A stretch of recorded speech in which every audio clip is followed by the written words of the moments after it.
Hello, turmada! Tudo bem? Então, no vídeo passado a gente tinha discutido a respeito do exercício número 7, né, que dizia assim: construa um algoritmo que receba da entrada de uma sequência de números inteiros, né, e eu precisaria realizar algumas operações de tal forma que fosse impresso na saída os elementos, né, essa sequência em ordem crescente, né? Então, no vídeo passado a gente discutiu um raciocínio de como a gente poderia implementar uma solução, talvez seja uma solução não a única, né, mas assim uma solução intuitiva, né, para a gente começar a pensar dessa forma. E eu trouxe aqui para vocês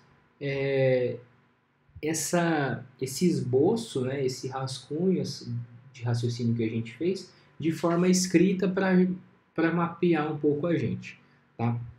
Nessa solução, eu dizia assim: depois de eu ler a minha sequência, o que eu precisaria fazer? Para cada elemento dessa sequência, eu ia tentar, eu percorro os elementos subsequentes, ou seja, os elementos desse índice para frente, e eu tento buscar o menor elemento. Como é crescente, né, é do menor para o maior. Então, qual que é a ideia? Nas aulas de algoritmos 1, né, a gente fez um exercício assim, não parecido, mas assim, o que chega perto é o de encontrar o menor elemento.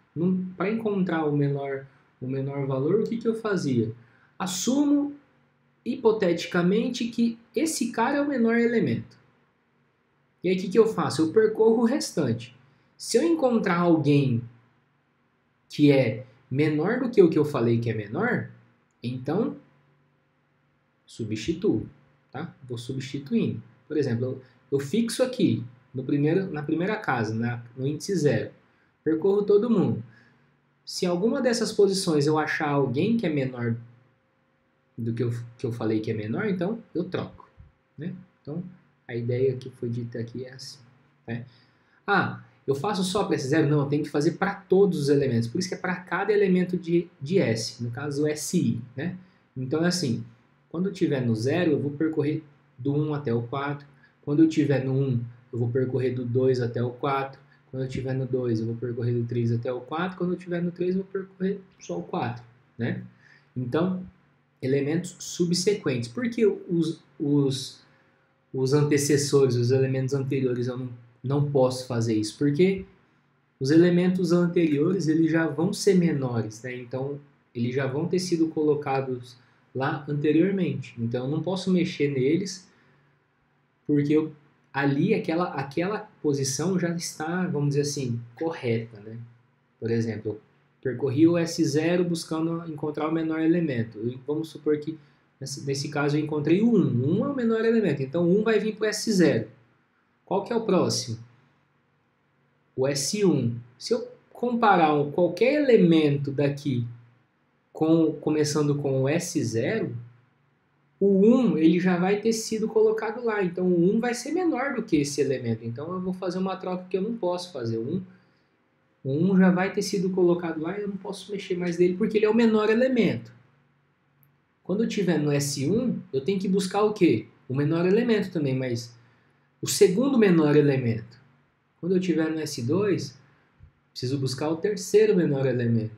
Tá? Eu sempre busco o menor elemento, mas sem mexer nesses anteriores. Tá? A ideia vai ser essa, tudo bem? Aí mencionamos a troca de conteúdos, né?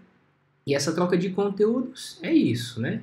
Eu preciso de uma variável auxiliar, coloquei um x e um y aqui para ilustrar, né? Mas é assim, imagina que eu tenho dois copos de bebida e eu quero trocar os conteúdos desses copos. Eu não posso simplesmente com esses dois copos fazer essa troca. Eu preciso de um copo auxiliar para guardar, para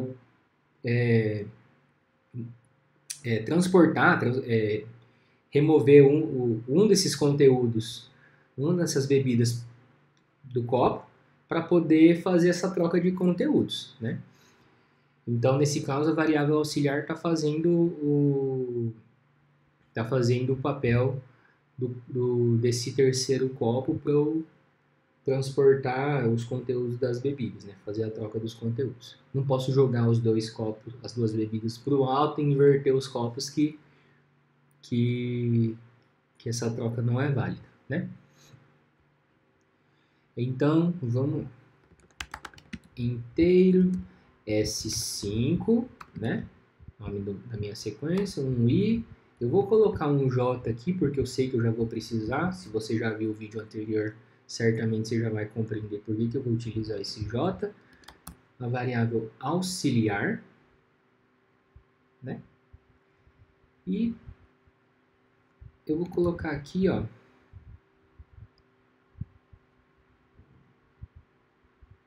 só isso, tá? Então, primeiro eu preciso ler a minha sequência. Escrevo: informe uma sequência números, certo? Para I de 0 e menor ou igual a 4, certo? Passo 1, faça, né? Leia um elemento da entrada, guarde na posição I, tudo bem?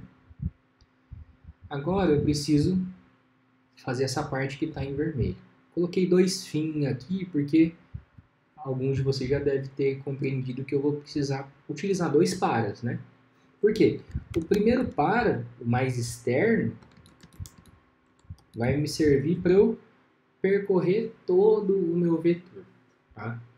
Então, I de 0, I menor ou igual a 4, depois eu vou modificar esse 4, eu vou explicar por quê, se eu lembrar, e recebe I mais 1, tá? Aí é assim, para cada elemento do vetor S, né? Ou seja, para cada SI, o que eu vou fazer? Eu vou tentar sempre colocar o menor elemento dentro do compartimento referenciado pelo SI. Como eu faço isso? Bom, hipoteticamente, lembra que eu falei, esse cara é o menor, né? O que eu vou tentar fazer? Eu vou percorrer o meu vetor S buscando alguém que seja menor do que o que eu falei que é menor, tá? Deixa eu arrumar isso aqui, tá? Se é o menor. Vou colocar assim, entre aspas, só para você entender o que eu estou querendo dizer. Então, eu vou percorrer o vetor novamente, buscando encontrar alguém menor do que o SI, certo? Lembra que eu falei que assim, eu preciso percorrer os elementos subsequentes, ou seja, se eu estou na posição 0, eu preciso começar do 1 e ir até o 4. Se eu estou na posição 1, eu tenho que começar na 2 e ir até o 4. Se eu estou na posição 3, tenho que começar no 4 e ir até o 4. Se eu estou na posição 4, não faço nada, né? Então, como que eu falo para o meu para começar da posição à frente da que eu estou com o I naquele momento? Assim, ó, para J de I mais 1, certo? Se o meu I está em 0, o meu J vai começar com 1. Se o meu I está em 1, o meu J vai começar com 2. Se o meu I está em 3, se o meu I está em 2, o meu J começa com 3. Se o meu I está em 3, o meu J começa com 4. E se o meu I está em 4, o meu J começa com 5, mas ele tem um limite aqui, J menor igual a 4, né? Também, eu tenho que respeitar os limites do vetor. J mais 1, tudo bem? Aí é assim, se o elemento na posição J, tá? J, for menor do que o que eu estou falando que é menor, o que eu faço? Vou colocar aqui, ó. Troca, né? O que é essa troca? Imagina que o SJ seja o X e o SI seja o y. O que eu vou fazer? Auxiliar recebe SJ, SJ recebe SI e SI recebe auxiliar. É basicamente essa ordem aqui, né? Primeiro eu copio aqui, depois eu copio aqui, depois eu copio aqui. Tá? Lembrando, quando eu quero trocar alguma coisa, basta que eu escolha um dos dois. Nesse caso eu escolhi o X para vir para cá. Tá? Mas nada impede que eu escolha o Y. Eu só preciso me atentar na ordem das atribuições, no formato das atribuições, para isso acontecer de forma correta. Né? Então aqui eu faço uma troca. Vou colocar assim, ó, troca SI com SJ. Trocar o quê? Os elementos desses dois índices de lugar, tá? Basicamente. Isso aqui troca os elementos desses dois índices de lugar. Qual que é o objetivo?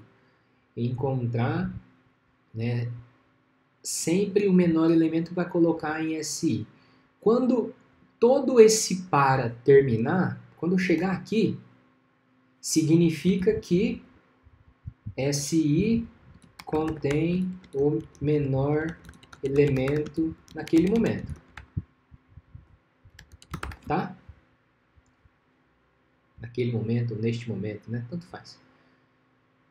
Vou colocar aqui hipoteticamente, tá? Beleza? Então, inicialmente, eu assumo, né? Inicialmente assim, para cada i, no caso, quando i vale 0, eu assumo que o S0 contém o menor elemento. Certo? Quando o meu i vale 0, eu assumo que o S0 contém o menor elemento. E aí o que eu faço? Eu percorro todo o restante do vetor buscando alguém menor. Né? O que acontece se eu percorrer todo o meu vetor e nunca essa condição ser satisfeita? Ótimo! Significa que o S1 que eu assumi, o S0 que eu assumi hipoteticamente que é o menor elemento, de fato ele é o menor elemento. Tá? E aí quando o meu i virar para 1, o que vai acontecer? Eu vou assumir que o S1 contém o menor elemento naquele momento, no caso, o segundo menor elemento. Né? E assim por diante. Tá? Ao final da execução desse para, o que vocês precisam compreender? Tá? Depois que eu executei todo esse para, significa que o SI daquele momento, né, vai ter contido ali no compartimento referenciado pelo índice o menor elemento. Tá? Beleza? Eu acho que é isso, né? Só para certificar aqui, eu vou imprimir, vou colocar um escrevo aqui para ficar bonitinho, né? Sequência ordenada. Aí eu vou colocar separa i de 0, i menor igual a 4, i igual a i mais 1. Né? Escreva S na posição i, dando um espaço. Tá? Só fazer um teste aqui, vamos ver se vai dar certo. Se não der certo também, eu apago, arrumo e gravo de novo. Então eu vou colocar aqueles mesmos números ali, ó. 7, 3, 5, 2 e 1. Sequência ordenada, 1, 2, 3, 5, 7. Ufa, né? Então tá, pessoal, é isso, tá? Agora sim, eu vou explicar para vocês, né? Se você não viu o vídeo anterior, sugiro que você veja o vídeo anterior para entender por que eu não utilizei o i aqui nesse outro para, tá? Mas a resposta é assim, como tudo isso aqui está dentro desse para da linha 10, então significa que eu estou utilizando esse i de alguma forma, e se eu utilizasse o i ao invés do j aqui, o que poderia acontecer? Eu poderia, né, na verdade, certamente, eu modificaria o valor do i aqui dentro, sendo que eu não poderia mudar. tá? Eu não poderia modificar por conta desse para externo. Como nesse para é o meu i que está controlando a repetição, então se eu utilizasse o i aqui dentro, eu poderia embaraçar o algoritmo de tal forma que esse para não fosse executado como deveria executar. Tá? Então, no vídeo do exercício anterior, na resolução do exercício anterior, tentei explicar também um pouco mais a respeito, né, do porquê utilizar variáveis diferentes, mas assim, é simples e objetivo, né? Se eu utilizo as mesmas variáveis, eu vou modificar os mesmos conteúdos, e quando eu modifico o mesmo conteúdo, é assim, tem problema nisso? De maneira nenhuma, sintaticamente, de maneira nenhuma, mas logicamente, tá errado. Por quê? Se eu tenho uma variável x e eu guardo um valor nela lá, eu sei que eu vou precisar desse valor lá na frente, e eu modifico esse valor no meio do caminho, que é o que aconteceu, que poderia acontecer, né? Então, eu preciso ter uma outra variável para guardar esse valor, porque se eu for modificar no meio do caminho, certamente quando eu precisar do valor original dela, eu já vou ter perdido, eu já vou ter modificado. Porque a variável só guarda um valor por vez, né? Então, a ideia é essa, tá? E uma possível modificação que a gente poderia, talvez, só para diminuir, não assim, de forma brusca, de forma relevante o tempo de execução, é aqui, né? Aqui, nesse para externo, eu não preciso ir de 0 até 4, né? Por quê? Eu preciso ir de 0 até 3, talvez. Porque quando eu estou na posição 4, eu não tenho mais elementos da posição 4 em diante para percorrer. Então, se eu colocar isso aqui assim, de 0 até 3, tudo bem, vai funcionar. Por quê? Meu vetor vai vir daqui até aqui, né? Para o i, né? Só que para o j eu vou sempre ir da posição que ele está para frente até o 4. Daqui até o 4, do 3 até o 4, tá? Então, nesse caso, quando o meu i ele não precisa chegar até o valor 4, porque quando o meu i chegar até o valor 4, o que vai acontecer? Eu vou chamar esse para começando da posição 5 e indo até o 4, e isso aqui não vai ser executado, né? Então, talvez até o 3, tá? Talvez até o 3 fique ok. Tudo bem, pessoal? Então, para não alongar muito mais o vídeo, né? Eu vou encerrar por aqui. Espero que vocês tenham compreendido essa resolução. Veja, assim, é uma outra abordagem, de fato, porque a gente não tinha visto muito um para dentro de outro para, né? Mas é o que a gente sabe fazer, né? Utilizar para, utilizar condicional, utilizar troca de conteúdos, desde algoritmos 1, a gente sabe disso, né? Então, assim, formas de resolver o exercício, né? Utilizando o que a gente sabe, tá? Então, o objetivo é, assim, abranger um pouco para vocês o que a gente pode fazer e como, né? Tudo que a gente falou e discutiu aqui à esquerda, né?